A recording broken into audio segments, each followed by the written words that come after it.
Tu ne dois sûrement pas rater cette vidéo car je vais t'offrir un journal de trading destiné à passer tes challenges propre firme. Mais avant ça, je vais te présenter les bases à savoir pour débuter dans le monde des propres firmes. Et bien sûr t'empêcher à faire des erreurs à l'avenir dans ta carrière de trader. Avant de commencer, n'oublie pas de t'abonner pour ne rater aucun contenu qui pourrait changer définitivement ton trading. On commence et découverte du monde des propres firmes. Alors pour commencer, qu'est-ce qu'une propre firme? Une propre firme donc est une entreprise qui fournit des capitaux aux traders indépendants. En effet, ces sociétés permettent aux traders qui ne disposent pas de fonds nécessaires de réaliser des gains plus importants. Cela est possible grâce au montant du capital plus important qui leur est fourni et au préalable, le trader devra réussir une série de tests pour démontrer qu'il est apte à bénéficier de ce capital. Maintenant, qui peut obtenir un financement et acquérir et obtenir un compte propre firme? N'importe qui peut obtenir un compte de trading financé en échange de la réalisation d'un challenge avec des règles spécifiques. Ensuite, quel est le coût en euros pour un compte financier? Les coûts des challenges sont différents d'une propre firme à une autre.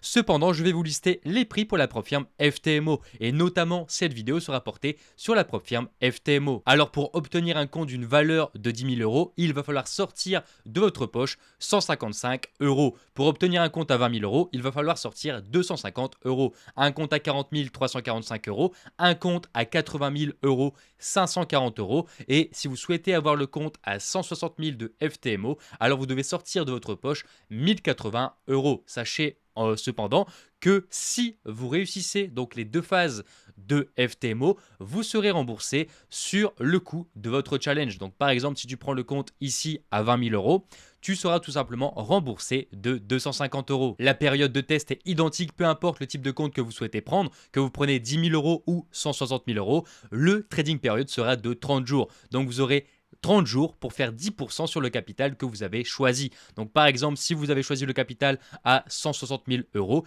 vous devez générer en 30 jours 16 000 euros. De même pour la perte qui est fixée à 10%. Donc si vous prenez le compte à 80 000 euros, vous ne devez pas passer 8 000 euros de maximum loss, c'est-à-dire de perte cumulée qui équivaut à 8 000 euros. Et pour terminer, le maximum daily loss qui correspond tout simplement à la perte maximale sur une seule journée, qui équivaut tout simplement à 5%. Si tu brûles 5% du compte en une journée, alors ton challenge est supprimé. Ok, donc ce que je te conseille de faire tout simplement, c'est de risquer au maximum, au grand maximum, et encore une fois attention à ton money management, mais 4% maximum par jour, même si c'est déjà très agressif. Ok, donc pas plus de 4% par jour, sinon tout simplement tu ne vas pas réussir ton challenge et tu vas tout simplement perdre ton challenge. Ensuite, quelle est la différence en termes de money management entre le challenge et l'après-challenge? La phase de challenge vous oblige à atteindre un objectif de profit précis tout en respectant les limites de perte indiquées par la société propre firme. Donc comme on a vu précédemment, 10% à atteindre sur le mois pour acquérir et obtenir le challenge et tout simplement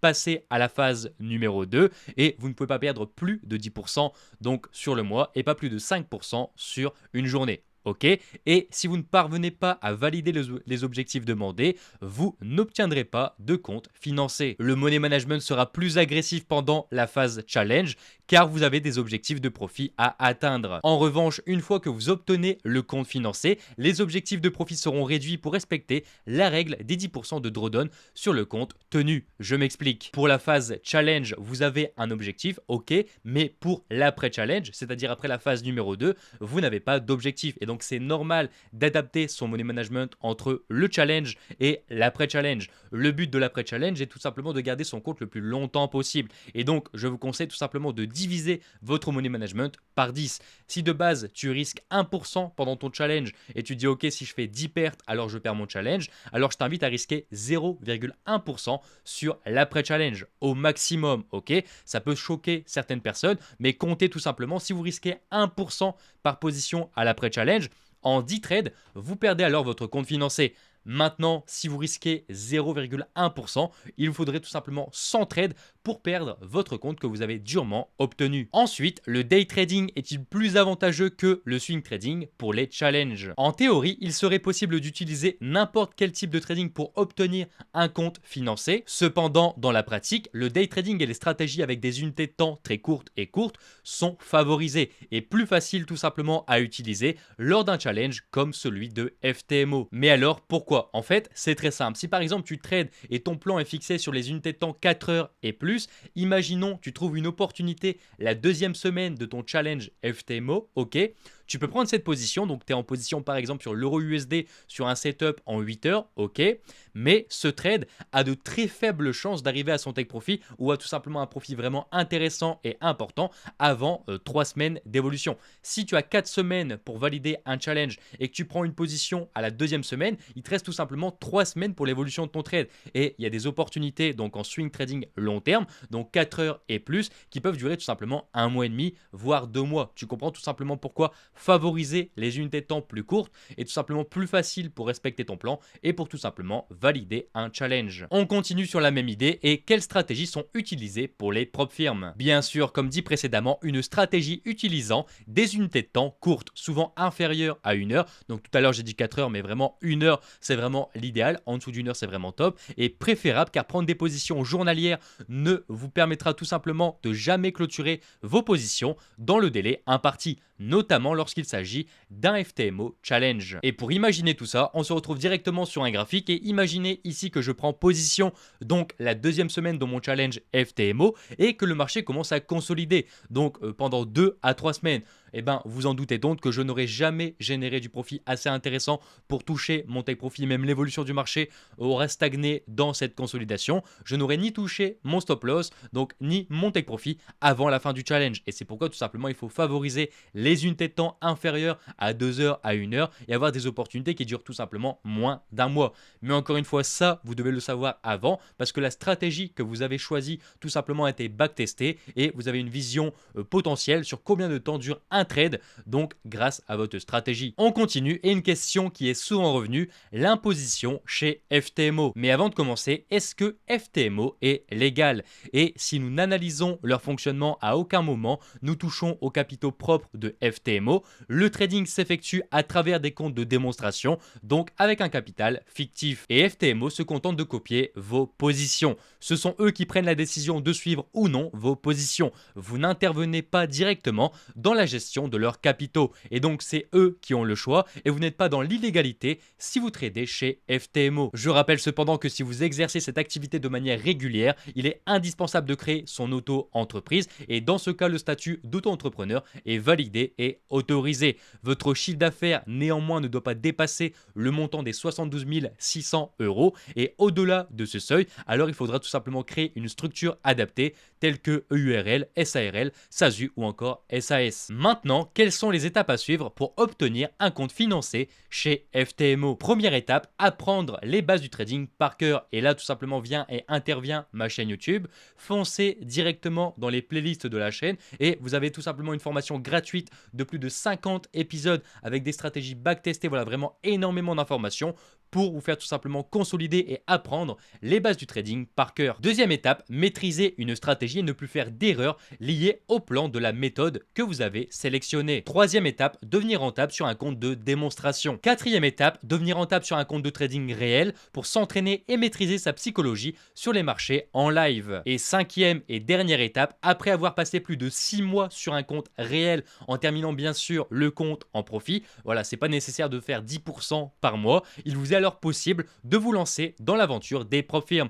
Et attention, si vous le faites avant, vous courez tout simplement droit à votre perte et je peux vous garantir que même avec un compte obtenu par chance, vous allez le perdre dans moins d'un mois. Beaucoup trop de personnes en trading sont attirées vraiment par l'argent rapide. Ils veulent apprendre les bases du trading, sauter l'étape démonstration, sauter l'étape compte réel et aller directement sur des prop firms et décrocher 600 000 €. Ok, c'est impossible psychologiquement et même tout simplement par rapport à votre expérience. Vraiment, prenez le temps. Trader, c'est un métier, ça s'apprend. Il y a des étapes à suivre et arrêtez de brûler les étapes et tout simplement de dire ok, j'ai appris les bases du trading pendant 2 mois, j'ai lancé un compte prop firm, j'ai pas réussi, j'abandonne le trading. Ok, ça c'est un mental de perdant et vous n'avez tout simplement pas suivi le bon processus et les bonnes étapes pour arriver à l'objectif des prop firms. On continue sur une question qui a énormément de valeur. Vaut-il mieux viser l'obtention d'un gros compte financé ou plusieurs petits challenges? Le trading reste et restera une question de probabilité et une fois que vous aurez compris ce concept et vraiment que le cœur du trading c'est des probabilités, vous savez que payer plusieurs petits comptes est un choix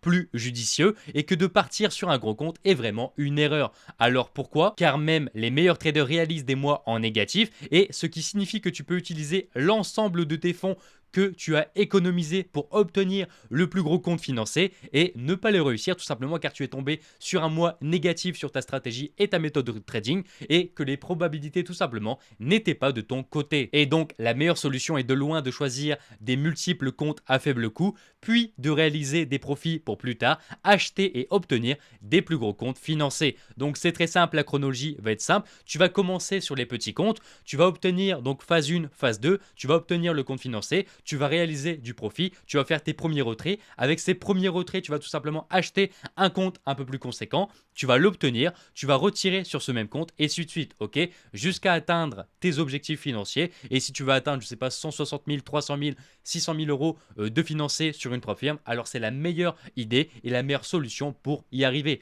Ne va jamais dépenser par exemple 1080 euros pour un challenge si sur ton compte bancaire derrière tu as 1500 euros, ok, ça serait la plus grande bêtise que tu aurais fait financièrement.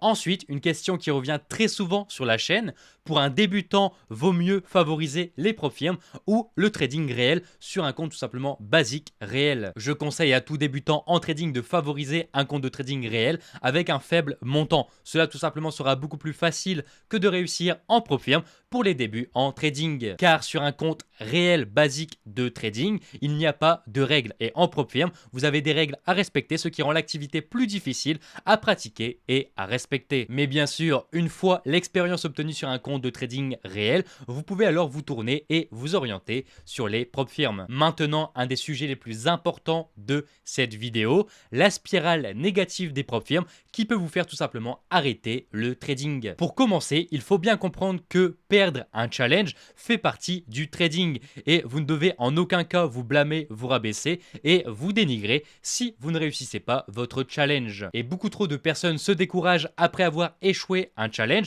alors que le trading reste une question de probabilité et que certains sont capables de réussir sur un compte de trading réel avec des performances tout simplement incroyables, mais à la moindre, donc le moindre échec sur leur compte de prop firme, sont tout simplement prêts à arrêter le trading et voilà, se dénigrer, se rabaisser, etc. Alors que sur un compte de trading réel, ils pourraient faire tout simplement des performances incroyables. Et l'astuce et la solution pour ne pas tomber dans cette spirale vraiment négative, c'est de simplement et de choisir plusieurs challenges à faible coût plutôt que de tout risquer tout simplement sur un seul compte financé. Parce que tu t'en doutes, si tu fais par exemple plusieurs mois en profit sur un trading réel, tu te dis ok, je suis rentable, je suis un trader expert, etc. Et que par exemple tu prends toutes tes économies pour les mettre sur le challenge à 1080 euros et que tu rates ce challenge, il y a 50% de chances que tu perds tout simplement ta motivation pour réussir en trading et aussi 50% de chances que tu arrêtes le trading. Donc vraiment fais attention à ça et ne brûle pas les étapes. Commence par un petit compte et monte de façon crescendo. Conclusion, perdre un challenge fait partie du jeu des prop firmes. Maintenant, si tu veux obtenir un journal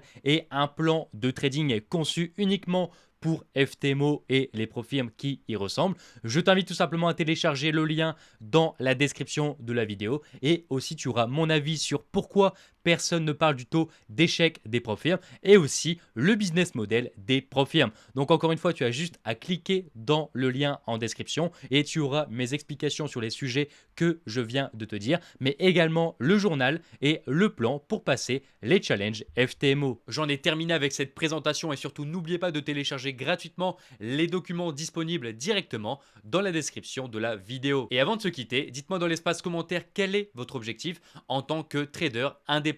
Réussir avec les prop firmes ou alors partir sur un compte réel. Merci d'avoir regardé cette vidéo, prenez soin de vous et je vous souhaite bon trade pour l'année 2023.